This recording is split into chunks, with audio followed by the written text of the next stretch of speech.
Assalamualaikum warahmatullahi wabarakatuh. Alhamdulillahillazi arsala rasulahu bil huda wa dinil haqqi liyuzhirahu ala dini kullihi walau karihal kafirun walau karihal musyrikun walau karihal muslimun. Subhanaka la ilma lana illa ma 'allamtana innaka antal alimul hakim. Rabbi shrah li sadri wa yassir li amri wahlul 'uqdatam min lisani yafqahu qawli. Alhamdulillah, syukur kepada Allah SWT, segala puji bagi Allah Tuhan sekalian alam. Salat dan salam ke atas junjungan besar Nabi Muhammad sallallahu alaihi wasallam. Terima kasih banyak diucapkan kepada tuan pengerusi acara, bahagia tuan pengerusi surau Jumaat Al-Syakirin, Keramat Wangsa, pemimpin-pemimpin jawatankuasa surau, tuan-tuan dan puan-puan yang dirahmati Allah sekalian. Bersyukur kepada Allah SWT kerana dengan limpah dan izin dapat kita bersama-sama pada malam ini di dalam majlis ilmu yang cukup besar maknanya. Dah 2 malam betul-betul saya ceramah, hujan lobek betul. Alhamdulillah, rezeki sejuk malam ni. Kan? Ni dah wada dah. Saya malam tadi makin lama makin lobek sampai tengah malam lobek betul. Alhamdulillah. Dan malam ini kita cerita tentang topik memelihara iman, ya, memelihara iman.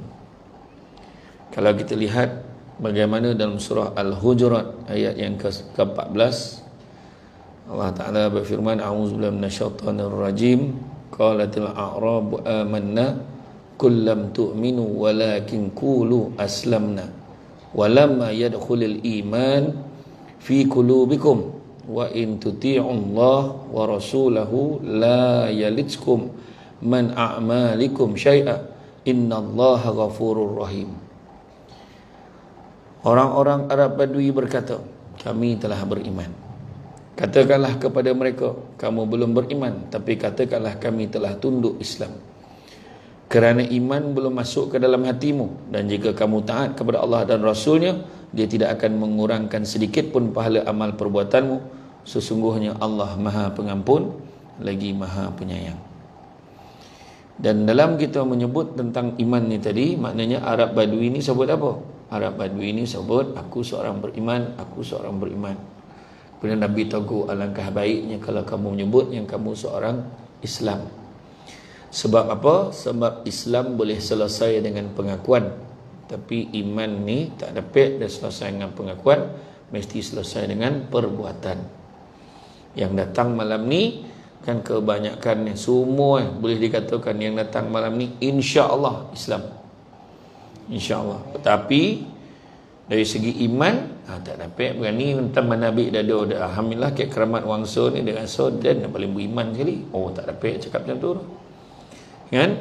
Sebab iman ini diukur dengan perbuatan kita, dan perbuatan tu pula dilihat sama ada ia diterima oleh Allah ataupun tidak. Kan? Tu sebabnya kita tengok pula dalam surah Al-Hujurat ayat yang ke-15, innamal mu'minuna allazina amanu billahi wa rasulihi thumma lam yartabu wajahadu bi amwalihim wa anfusihim fi sabilillah ulaika humus shadiqun. Yang bermaksud, sungguh orang mukmin yang sebenarnya adalah mereka beriman kepada Allah dan Rasulnya, kemudian mereka tidak ragu-ragu, mereka berjihad, mereka berjuang, mereka menjaga agama ni dengan apa? Dengan harta dan jiwanya di jalan Allah. Makna dengan harta dia, dengan nyawa dia, dengan dirinya, anfusihim fi sabilillah, di jalan Allah, niat kerana Allah, mereka itulah orang-orang yang benar. Jadi hari ini banyak orang menyangka dia seorang yang beriman, tapi bila diuji keimanan mereka oleh Allah menerusi salat, menerusi ibadat, menerusi kesusahan, menerusi penyakit COVID-19 dan sebagainya, ternyata mereka itu tidak beriman dengan sebenar-benarnya. Mereka menyangka mereka beriman kerana mereka beriman secara keturunan. Bapanya Islam, maka dia pun Islam. Iman perlu diusahakan untuk memperolehinya. Bagaimanakah hendak mendapat iman? Itu disebut tadi mujahadatun nafs, kan? Iaitu berjuang melawan hawa nafsu jahat dan melawan bisikan syaitan yang sentiasa mengajak dan mendorong kita ke arah kejahatan. Kan, contohnya dah dapat peluang pergi surau, ada je yang cakap alah dalam ni tak payahlah pergi, kan. Relax lah, bondo pergi surau, kan. Lain kali boleh pergi. Bondo ni berlaku tuan-tuan, ada satu masjid saya pergi. Saya dah jamak, saya duduk luar, dia nak ambil gambar dengan saya. Saya kata, pergilah semayang dulu, kan ambil lah. Tak apa, dia kata semayang bila-bila boleh, tu ayat dia. Lepas tu saya ingat, saya pun layan dan ambil gambar. Saya ingat ambil gambar dengan saya, dia masuk dalam semayang. Tak, ambil gambar lepas tu tahu dia balik dah. Lah, tahu betul orang semayang ni, semayang Isyak. Itu masalah tu. Bayangkan, tak ada rasa apa, tak ada sogan kata. Nampak tak? Dia kalau sampai satu tahap muka tu taubat, tak malu tuan-tuan. Congkak orang tu dah macam kulit kuro-kuro lah kan, cik muka tu, memang dia tak rasa apa. Itu yang tuan-tuan boleh tengok perempuan tu perut memang lambak pun boleh berjoget dalam media sosial tu. Sebab dah tak ada congkak orang tu. Kuro-kuro pun masuk dalam congkak orang tu, malu betul kan. Dia saja dia tunjuk muka tu. Iya, ni hari ni kan. Tu sebabnya melawan hawa nafsu jahat, melawan bisikan syaitan yang mendorong kita ke arah kejahatan. Bagaimana hendak mendapat iman? Itu dia, kita lawan. Dan latihan-latihannya melalui 3 peringkat. Yang pertama, takhalli, iaitu berusaha berjuang membuang segala sifat-sifat jahat atau membersihkan jiwa kita daripada sifat jahat ataupun mazmumah. Kan? Contohnya bulan 12. Bulan 12 ni bulan akhir nak bayar zakat pendapatan. Kan? Kalau boleh lah kan. Konolah bayar awal kalau boleh kan. Tak boleh 31 je. Ada orang saja-saja dia kata. Saja-saja pula dia. Bulan 12 tu kalau ikutkan cukup dia punya kiraan itu bulan 12 saja dia keluarkan duit tu biar tak cukup. Ada yang perangai kata. Dia nak bohong siapa? Dia nak tipu siapa? Kan? Hidup kita ni kalau kita ada ihsan dalam diri kita, kita buat apa pun kita nampak Allah. Dan kalau kita tak dapat tengok Allah, kita yakin ni Allah nampak kita. Macam itulah kira. Kan? Yang kedua, tahalli, iaitu mengisi jiwa kita dengan sifat baik mahmudah.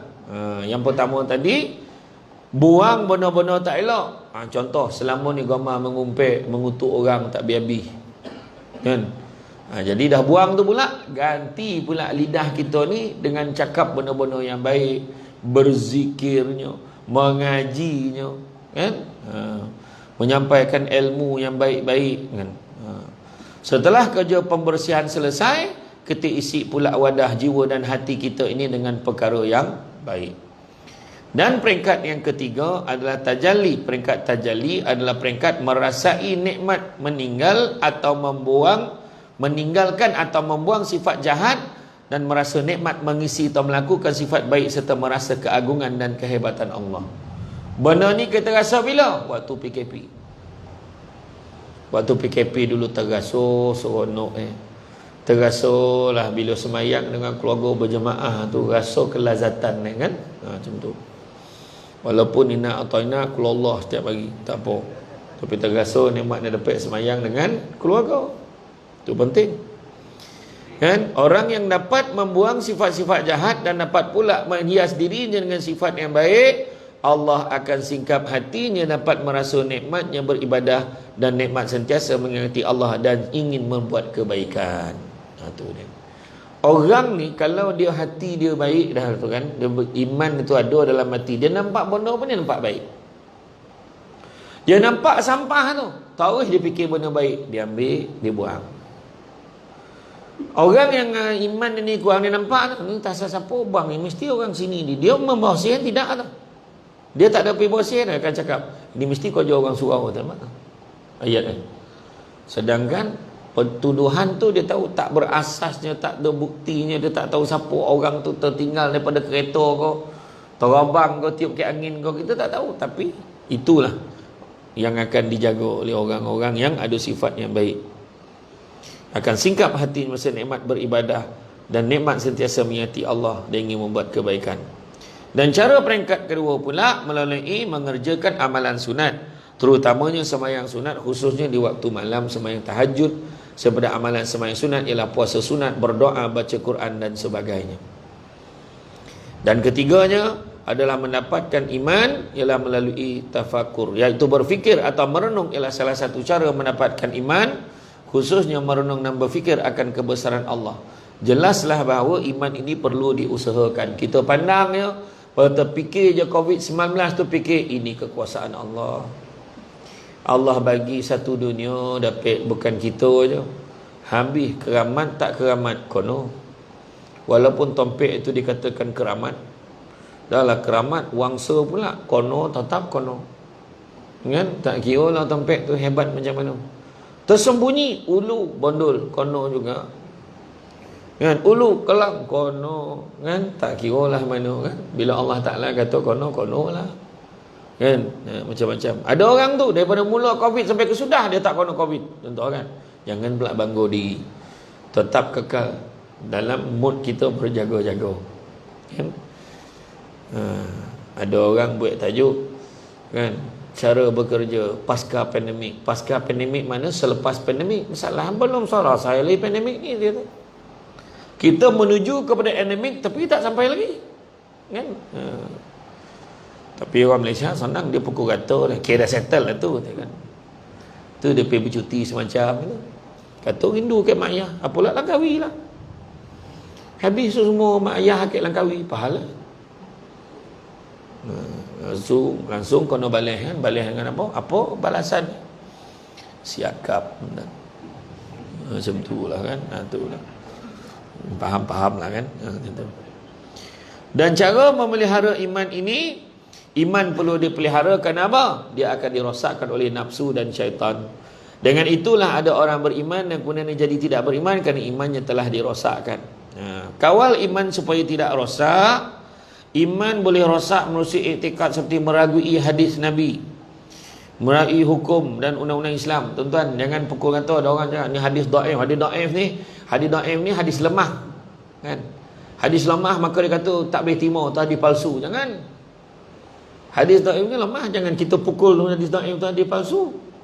Kan? Tu tuan-tuan nantilah tuan-tuan tanya balik ke Ustaz Ruslan. Jadi bab ini jangan main-main. Ada orang yang meragui hukum dan undang-undang Islam dan sebagainya.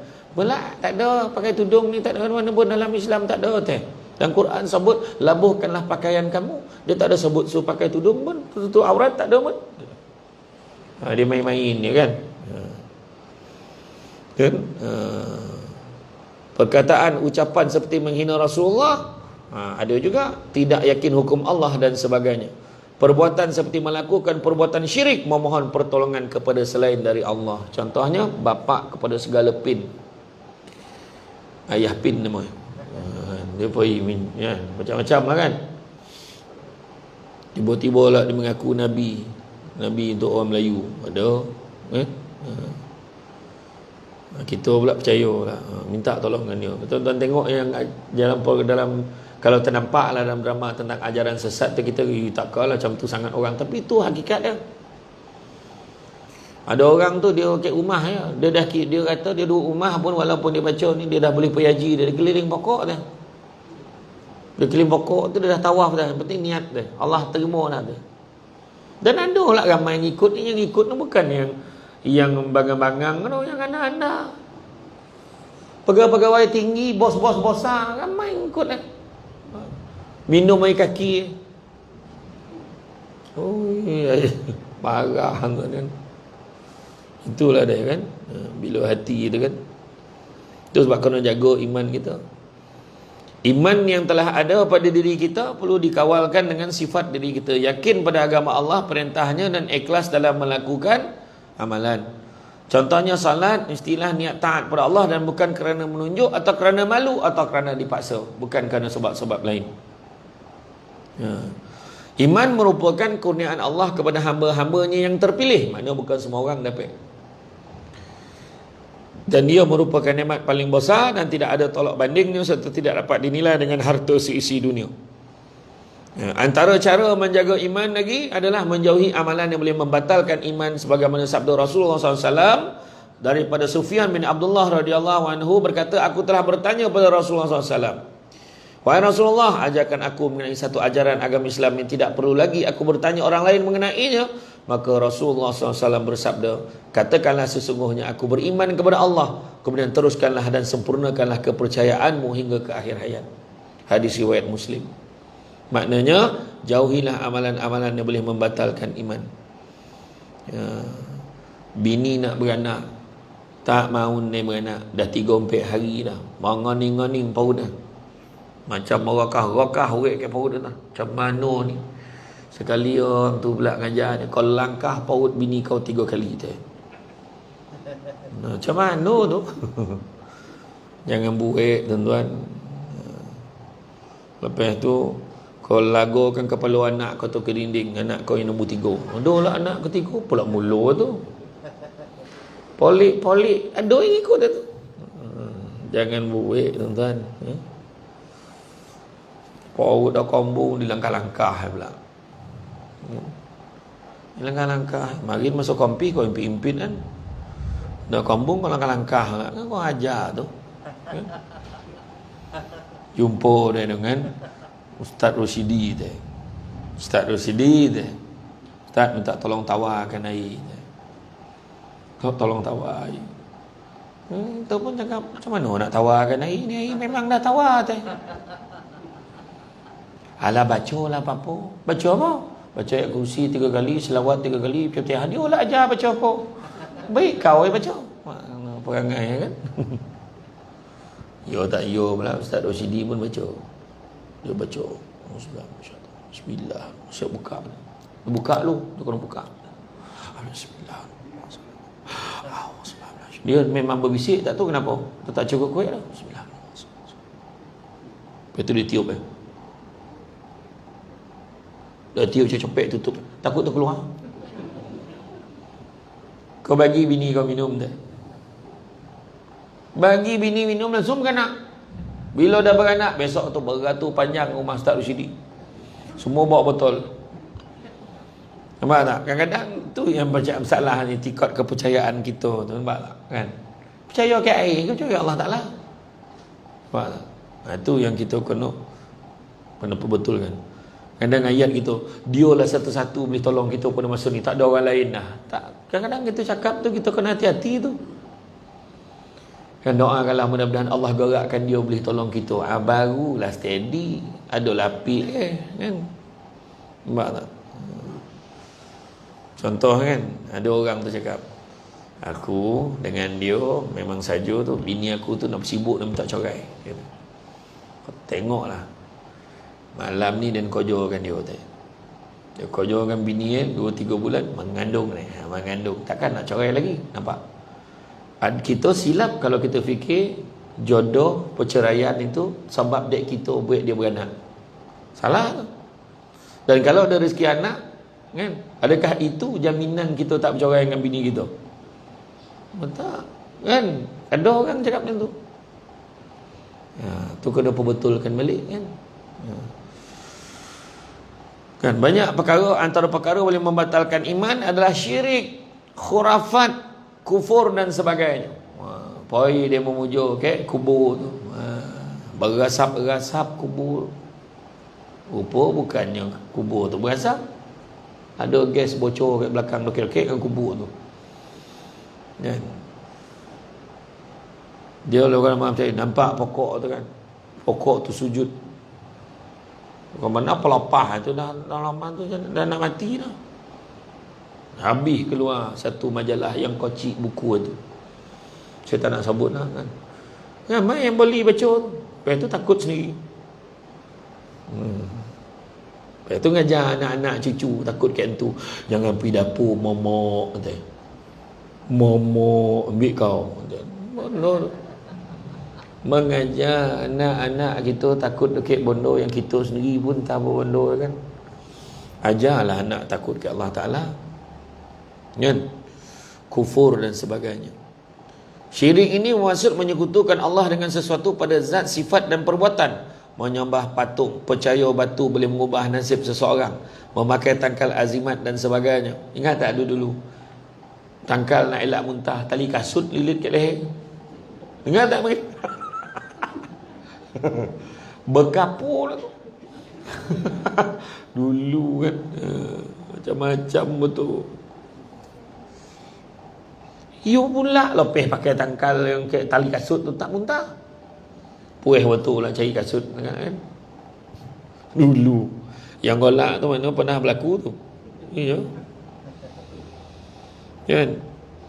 Khurafat pula bermaksud kepercayaan perbuatan karut dianggap mempunyai hubungan dengan agama Islam, sedangkan pada hakikatnya bertentangan dengan konsep tauhid dan syariat. Kadang nguruskan jenazah, ada kena letak cincin 3 bentuk dalam mangkuk tu. Oh, dua tu mana datang tu? Kan? Tu sebab yang saya nak patut pergi Melbourne dulu tu, bawa mak saya tu patut ngajar lah kat Melbourne tu pengurusan jenazah, macam mana cara nak uruskan. Sebab di Melbourne tu ada orang Arab yang menguruskan jenazah tu, cara dia melayan jenazah tu macam menyiang ikan. Balik tangkup kasar betul. Bila orang tegur, janganlah kasar sangat dengan jenazah. Dia kata jangan risau, dia tak rasa apa. Ayat dia senang betul yo. Mana kau tahu mayat tu tak rasa apa? Memang secara zahir tak rasa, tapi roh itu sakit. Tu sebab kena elok-elok, lembut-lembut dengan mayat ni. Kan? Kan? Kemudian kedua, sentiasa menjaga batas-batas hukum Allah. Jaga batas hukum telah ditetapkan oleh Allah, antaranya menjaga batas pergaulan sesama kita antara lelaki dan perempuan, menjaga mata, menjaga hati, menjaga lidah dan sebagainya dari melakukan maksiat dan kemungkaran di muka bumi ini. Kan? Boleh bincang mesyuarat, dah selalu bona mesyuarat berdua, pahala pula tu. Kan? Mesyuarat ramai-ramai kan. Tapi itilat kena jaga. Balik asyik naik kereta dia pula berdua sampai orang bercakap, kan jadi cerita tu. Jaga batas. Ketiga, selalu mengingati kematian seperti mana sabda Rasulullah SAW yang bermaksud daripada Abu Hurairah radhiyallahu anhu berkata, Rasulullah SAW bersabda, perbanyakkanlah perkara-perkara yang menghapus kelazatan. Maknanya banyakkanlah berfikir perkara-perkara yang menghapuskan kelazatan, iaitu mengingati mati. Hadis riwayat At-Tirmizi. Keseronokan hidup di dunia akan tergugat dengan datangnya Israel yang mencabut roh dari jasad, dan berakhirlah segala kenangan mengenai beliau yang kita kasihi. Mati juga membangunkan kita daripada angan-angan yang panjang. Kita ni panjang cita-cita, kok hidup nak panjang lagi. Duit pun sama. Apa ramai orang cakap, aku dapat duit banyak ni, jadilah aku tak nak lagi dah, cukup dah tu. Ya kau. Sampai masa dapat tak cukup. Saya ceramah dekat PKNS di Shah Alam. Masa tu PKPB. Ustaz, kalau Ustaz nak beli rumah sekarang Ustaz, ini masanya, dia cakap masa. Ya kau, berapa harga sekarang? Murah nah. Sekarang murah Ustaz. Baru 1.4, 1.5. Kau sadar tak sadar ni, saya tanya dia. Dia cakap baru 1.4, baru 1.5. RM1 musim kau man. Juta. Nampak? Kan manusia ni lain sepir. Kan tu sebabnya kau tak ada. Bukan sebab dia duit dia, tapi ingat mati. Ingat mati banyak-banyak. Kan? Mati membangunkan kita daripada angan-angan yang panjang. Kan? Selain daripada itu juga, mati akan menambah kekuatan iman seseorang, yang mana apabila kita sentiasa mengingati mati, akan membuatkan kita takut untuk melakukan maksiat dan kejahatan, kerana mati akan hadir tanpa diketahui bila masanya. Siapa yang tahu dia mati bila? Tak pada siapa tahu kan. Ada dalam rekod tekan My Sejahtera tu, tarikh kematian. Betul? Ada lah bawah tu, vaksin pertama, vaksin kedua, tarikh kematian belum diputuskan, dia tulis macam tu. Yang seorang tu dalam bulan 12, tarikh akan ditentukan kemudian. Haro dia datang surau. Senang macam tu kan. Salah tak ada, siapa tahu dah. Alhamdulillah aku dah baik rayuan dah, dapat bulan 1. Tak jadi bulan 12, bulan 1 tak apa tahu. Macam tu lah kan. Paling tidak lah, tak ada dah. Tiba-tiba dah depan mata. Lain lah kalau Nabi kita. Nabi kita Allah Ta'ala siap pesan dengan malaikat maut tu, kau pergi ke rumah Muhammad nanti, kekasih aku tu, kau pakai elok lawa-lawa wangi-wangi. Dan sampai ke rumah kekasih aku tu, kau bagi salam dulu. Kalau dia bagi masuk, baru kau masuk. Jangan kau main masuk macam tu Allah Ta'ala tegur dia. Bagi salam dulu. Dengan Nabi je dapat macam tu. Dengan kita tak dapat tau. Tiba-tiba dah depan muka dah.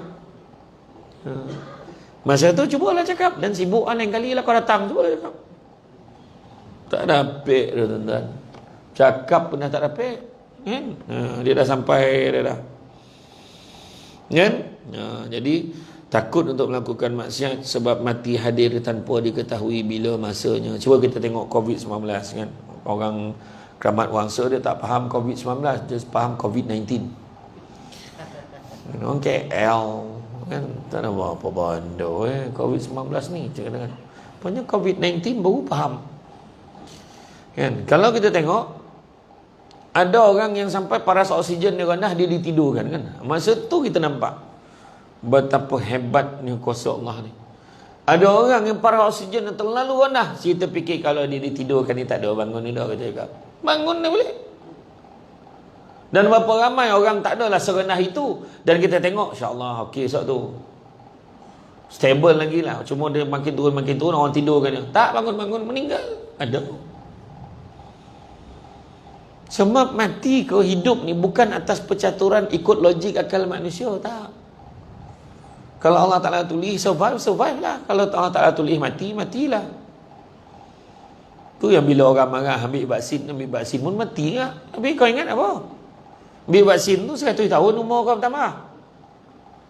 Ambil vaksin ni ikhtiar kita. Ikhtiar kita untuk mencegah kita menyebarkan penyakit itu pada orang lain. Dan juga dia merupakan antigen untuk menambah daya tahan imuniti melawan penyakit. Nampak? Detail jawab tu.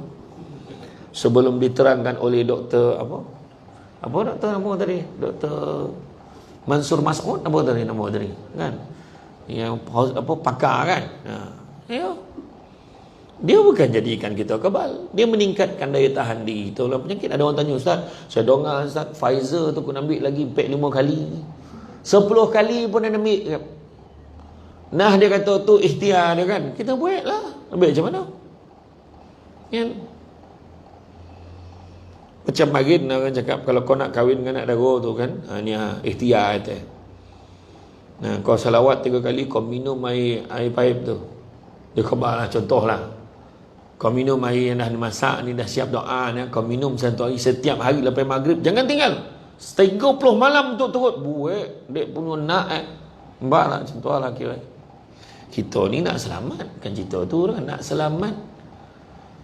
Fa'iza azamta, kan seorang Arab Badui tu dia biarkan unta. Nabi kata, kenapa kau tak tambik unta kau ni? Aku tawakal dekat Allah Ta'ala, dia kata macam tu.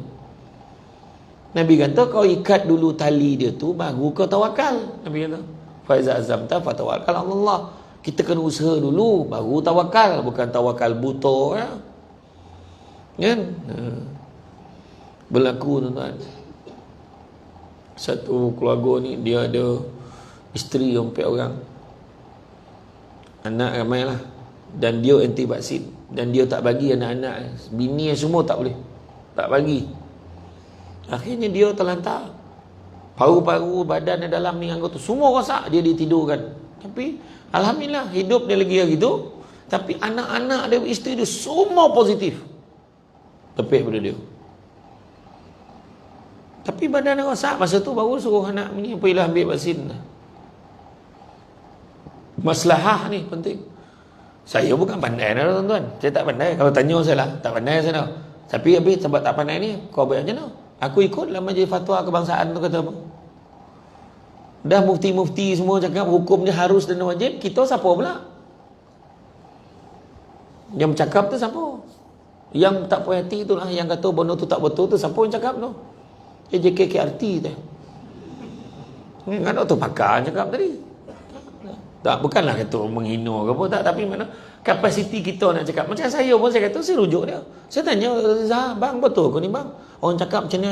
Tak adalah, kita orang dah check lah semua. Dah kaji, ingat senang ke kita buat keputusan tu?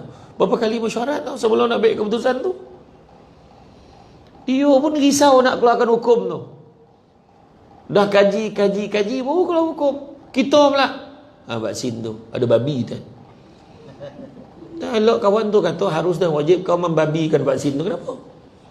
Kan? Macam tu lah. Ini pun ada yang marah ni tuan-tuan. Ada yang komen tu. Iya tuan-tuan. Hukum dia harus sebab tak ada. Dia kata harus tu sebab tak ada benda-benda haram dalam tu. Wajib sebab maslahah. Nak jaga kemaslahatan umat. Itu ya. Iya tuan-tuan. Siapa lagi tu nak ikut tuan-tuan? Kau tak boleh ikut mufti tu, tak boleh ikut Majlis Fatwa Kebangsaan, ikut siapa? Ikutlah senapang yang seko tu.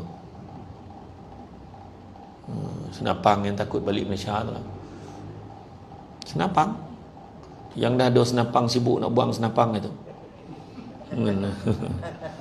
Takkan ikut yang poning tu.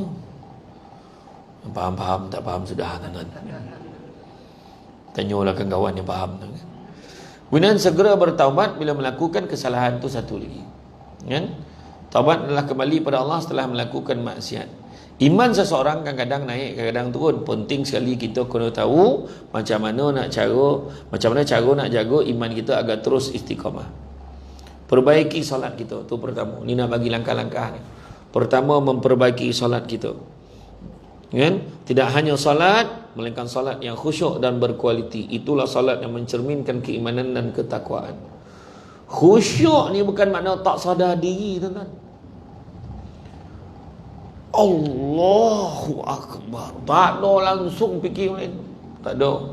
Maksud khusyuk ni dia fokus Allah tu lebih daripada benda lain. Macam tu. Macam kita lah macam ni lah, tengok cerita Hindustan ko, tengok cerita Korea ko. Macam ni lah tu mana. Lalu anak kita depan. Tapi lah. Tu khusyuk tu. Nampak tak? Makna tumpuan ni dekat cerita tu lebih lah. Macam tu lah time semayang.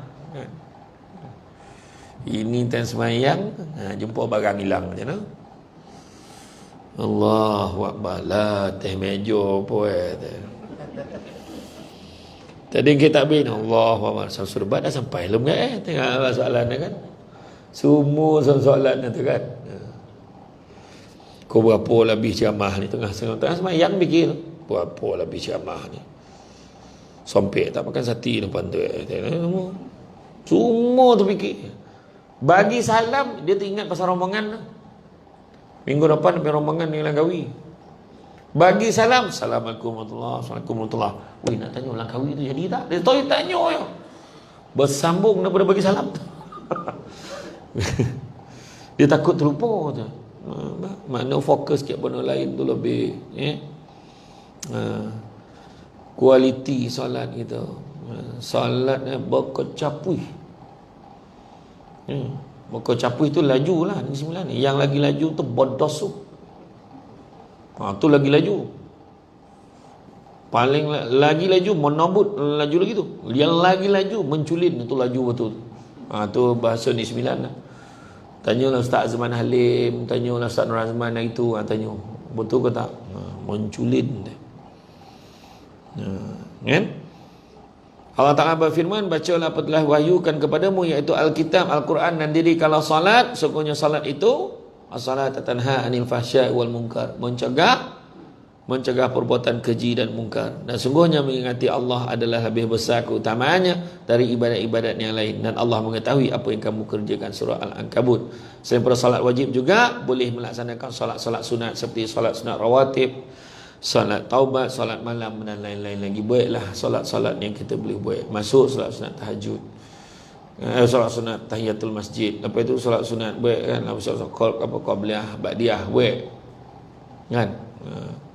Qabliyah ba'diyah ni nak cover balik. Mungkin dalam solat wajib kita tu mungkin ada kurang kat mana-mana.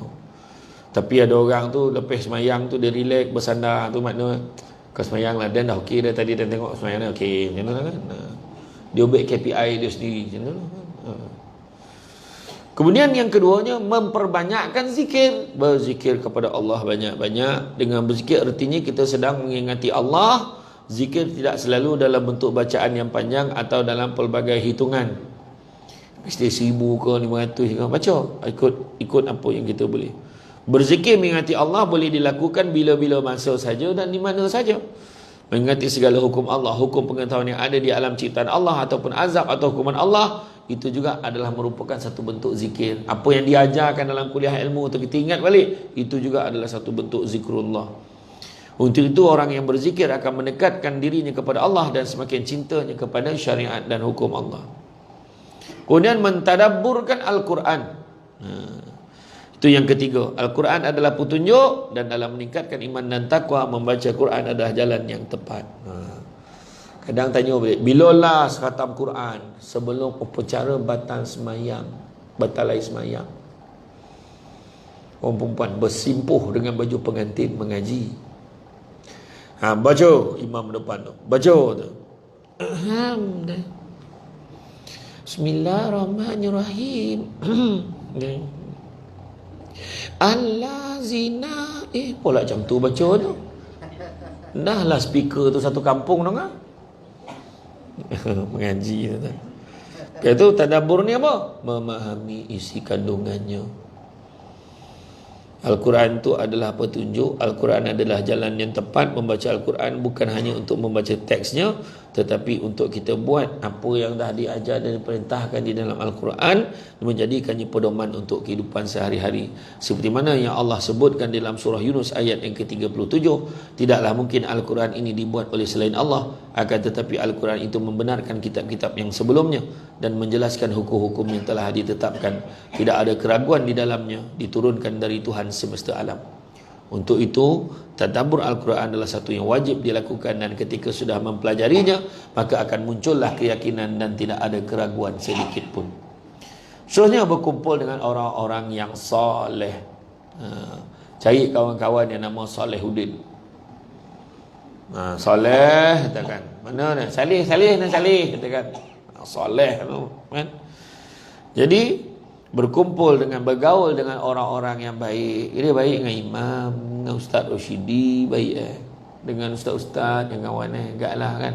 Samsul Debat kan ustaz, baru nak start kan. Itu sebab dia dulu saya khabar saudara Samsul Debat, sudahlah, tapi dia letak kat ustaz, tak adalah saya marah, dia dah letak macam tu.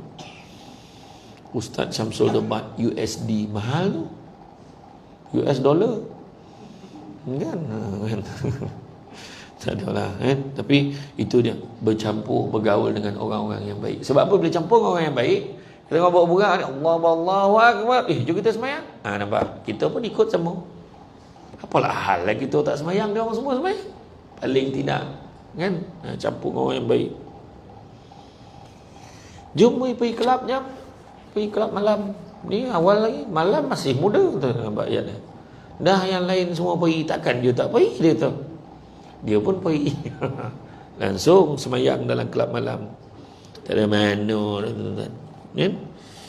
Berkumpul dengan orang yang soleh boleh memberi semangat kepada kita menjalankan segala perintah Allah. Carilah orang-orang yang soleh, bentuklah perhubungan bersamanya, dan biarlah kita bersosial dan saling mengingatkan kebaikan untuk saling membantu dan tetap kepada keimanan pada Allah Subhanahu Wa Taala. Seterusnya, membaca ilmu-ilmu Islam, membaca buku-buku, kitab-kitab berkaitan dengan ajaran agama. Kan itu salah satu cara. Tasawuf, ilmu tauhid moden, ilmu kalam dalam Islam juga boleh dipelajari, kerana sebahagian daripada ilmu itu dapat membentuk asas keimanan kita.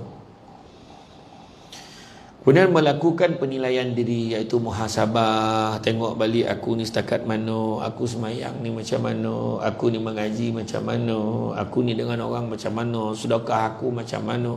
Sentiasa nilai diri kita ke tahap mana yang kita kurang.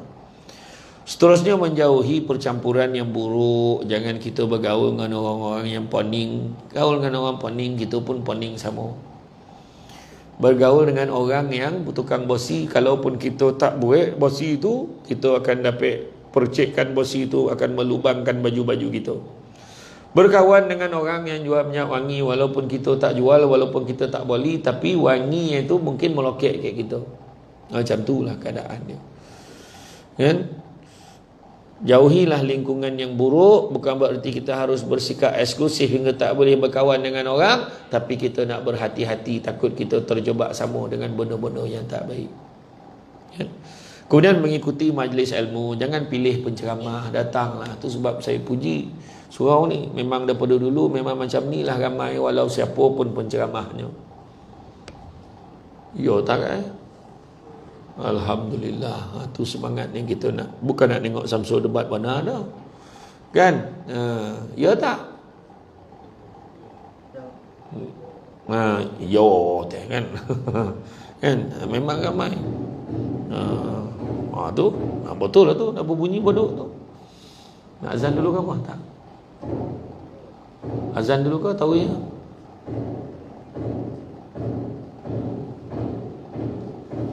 Azan dulu.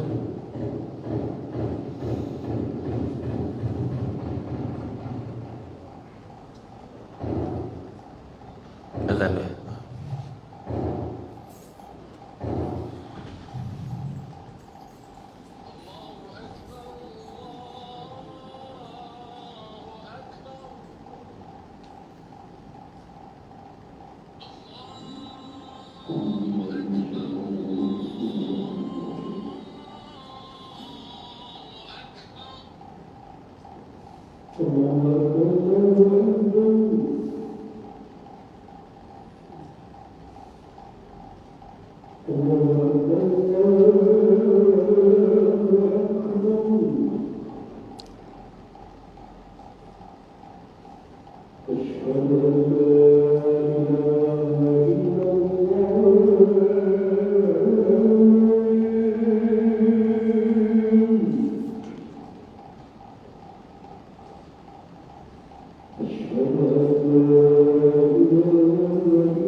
Bukan nak tengok Samsung.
Okey, jadi datang selalu ke majlis-majlis ilmu, taman-taman syurga sikit lagi.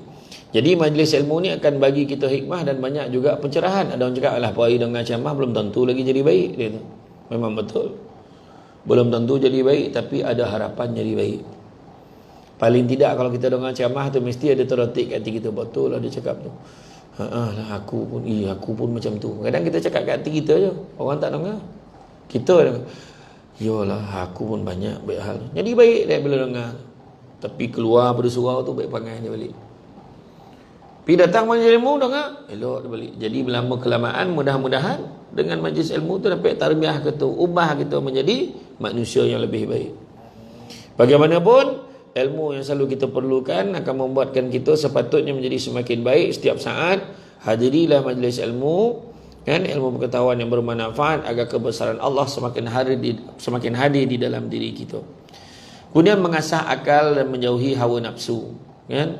Ini dah beritahu di awal tadi bahawa keimanan akan rasa takut kepada Allah dan hanya akan muncul jika kita menggunakan akal dengan benar. Tingkatkan keimanan dan ketakwaan kita bukan hanya persoalan spiritual, tetapi memerlukan cara kita berfikir dan juga cara kita menakul. Untuk itu akan dapat meningkatkan keimanan kita bila kita fikir dengan sebaik-baiknya. Kemudian menjalankan perintah Allah secara konsisten dan istiqamah, kan. Cara menjaga iman kita adalah konsisten dalam beribadah. Tu sebab kalau kita tengok cara mencapai kesempurnaan ibadah tu ada ompek, ya, mencapai kesempurnaan ibadah. Yang pertama mesti dengan ilmu. Mesti dengan ilmu. Dia tak boleh main ikut-ikut orang macam tu, aku pun buatlah macam tu, kan. Kena belajar, kan? Kena pergi majlis ilmu. Tak tahu tanya, malu bertanya, sosek jalan. Bukan sosek jalan, nak sosek baret, terabur-abur jalan pun tak tahu, jalan ke sungai ke apa pun tak tahu. Tu yang pertama. Yang kedua, mestilah ikhlas. Ikhlas, bukannya sebab-sebab yang lain. Yang ketiga, mesti ada perubahan pada tindak tanduk dan perbuatan. Mana ibadah tu sepatutnya jadikan kita lagi baik, bukan jadi lagi tahu. Dan yang keempat apa? Yang keempatnya adalah mesti dimulakan dengan niat. Inna a'malu bin niat. Wa man kanat hijratuhu ila dunya aw amaratin yankihuha fa hijratuhu ila ma hajara ilai. Barang siapa buat sesuatu tu niat dia kerana wanita atau kerana wanita dunia, atau kerana dunia atau kerana wanita yang dinikahinya, nescaya manfaat hijrahnya sesuai dengan apa yang dituju. Jadi makna kata buat tu biarlah lillahi ta'ala, kena rugi benar. Umur dah lah tak panjang, masa yang kita ada setakat itu aja. Dan bila kita buat, apalah salahnya kalau kita niatkan kerana Allah. Mudah-mudahan peroleh pahala ibadah. Kadang kat luar nampak orang susah, kita tolong, niat kerana Allah. Yang saya tengok tu sumbangan RM250 untuk it'am tu, bantu budak-budak kan, keluar tadi kan, kat TV tu nampak, kan. Jadi makna kata kita bagi bantuan tu, bagi bantuan sedekah, tapi niat pula kerana Allah, dapat bertambah dengan pahala ibadah. Niat kerana Allah tu yang penting. Jangan kita tersasar. Kadang bila ingat tapi niat-niat ni kan apa? Dapat selfie. Niat apa? Dapat tunjuk kat orang dan tolong orang. Jangan, sia-sia, rugi. Kan dah lah tak banyak amal buat. Yang satu tu pula kita lupa niatkan Allah, rugilah kita. Dan mesti ada perubahan pada tindak tanduk dan perangai kita, kan? Ibadah yang sedikit namun terus-menerus dilakukan itu lebih baik dibandingkan ibadah yang buat banyak tapi itulah sekali. Tak apalah aku sedekah 10,000. Itulah last bila tu 1983. Tak ada lidah apa tu. Aku dah bagi dah 10,000 dulu. Aku baru je bagi 10,000. Wah, baru tu dah 20 tahun dah. Dia punya baru tu diungkit benda yang sama. Nampak tak? Dah lah mengungkit, tak ada apa poin dah. Itu penting, ya. Ibadah yang berkesinambungan juga disebut merupakan cara ibadah yang dicintai oleh Allah.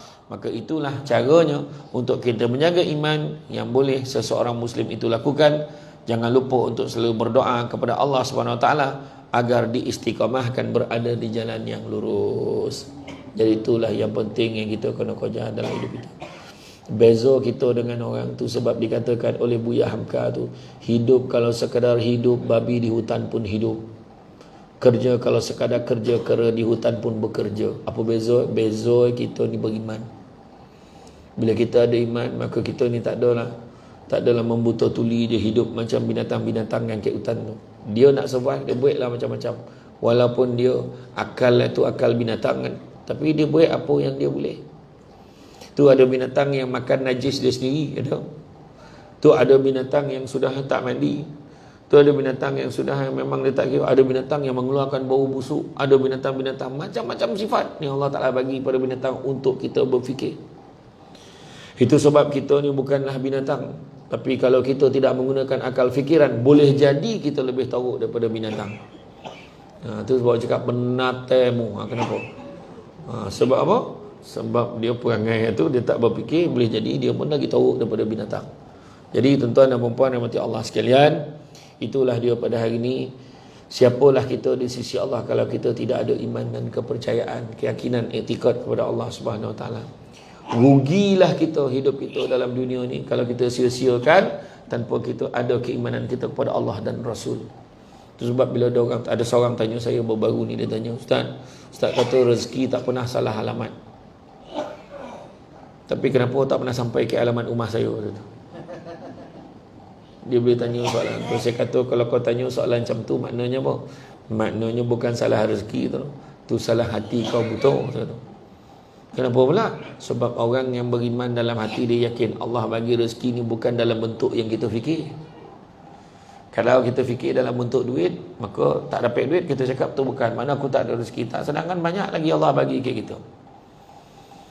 Allah tak bagi kita rezeki A, Allah bagi B. Allah tak bagi anak, mungkin Allah Ta'ala nak bagi kita, bagi peluang untuk jaga mak ayah kita. Mungkin macam tu. Allah bagi rezeki pula, kita jaga isteri kita dengan baik. Itu isteri jaga kita dengan baik. Kita berdua je. Baik, macam mana? Dah ditulis. Kan? Jadi redha, tak adalah dia mengut. Dunia ni kejam, kenapa hidup aku macam ni? Cuba kau tanya orang yang anak 10 tu, dia rasa kejam tak anak ada 10 tu? Dia tanya kan? Tak ada tak. Makna kata terserah kepada cara kita memikir. Topuk dana bukan tanya selera, tapi tanya iman kita. Ya. Jadi itu saja daripada saya, tuan-tuan dan puan-puan sekalian. Saya ucap terima kasih banyak di atas kesudian pada hari ini mengundang saya. Budak-budak membawa galah nak menyolok buah berangan. Kalau ada silap dan salah, dikata tidak, dicaci jangan. Tenang-tenang air di laut, sampan kelok mudik ke Tanjung. Hati terkenang, mulut menyebut. Jasa baik surah Asy-Syakirin, menyemput rasa nak junjung. Itu saja daripada saya. Cuma sedikit makluman. Kalau ada